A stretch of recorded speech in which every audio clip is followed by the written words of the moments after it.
Words of the day. We just ordered our food and now we're just waiting. Fakadali means waiting. Fakadali, wait.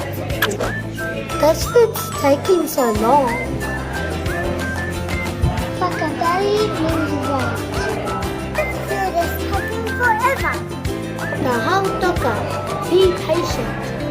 Kahau toka means patient.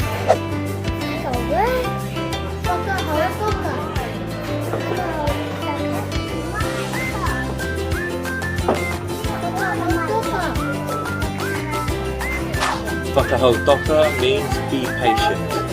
Whakahautoka, patient. Words of the day. Fakadali and whakahautoka. Finally, the food's here.